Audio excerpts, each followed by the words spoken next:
శిష్యత్వం చాలా కష్టం అండి. ద కాస్ట్ ఆఫ్ డిసైపుల్షిప్ అంటారు. శిష్యత్వం యొక్క వెల చాలా ఎక్కువ. అది దాని బదులు వారానికి ఒక 10,000 సందేహించమంటే చాలా ఈజీ.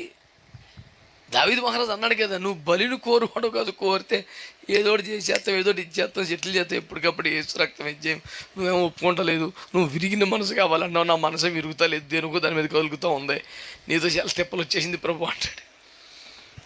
డబ్బున్న మహారాజులకి బలిని కోరుకుంటే చాలా ఇష్టం కదా. దేవుడు బలిని కోరుతున్నాడు అంటే 1,00,000 గొర్రెలు ఇమ్మంటే ఇచ్చేసేవాళ్ళు బోల్డ్ మంది ఉన్నారు, కెపాసిటీ ఉన్నవాళ్ళు.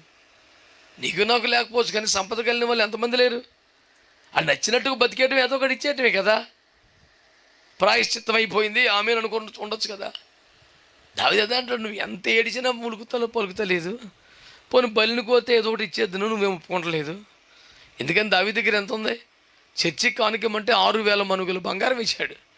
14,000 బంగారాన్ని మనుగులు ఎవడన్నా కొలుస్తాడా? అది ఎక్కడ విన్నారు మీరు చరిత్రలో? బొగ్గుల్ని కానీ కట్టెలు కానీ మనుగుల్లో కొరుతారు. 14,000 మనుగుల శుద్ధి చేసిన వెండి అంట, 6,000 మనుగుల ఓఫీరు బంగారం అంట. కానీ బంగారాన్ని మనుగుల్లో కొలిచే కెపాసిటీ ఉన్నటువంటి వ్యక్తికి 1,00,000 గొర్రెలు అంటే పెద్ద పాయింట్ ఏముంది అసలు?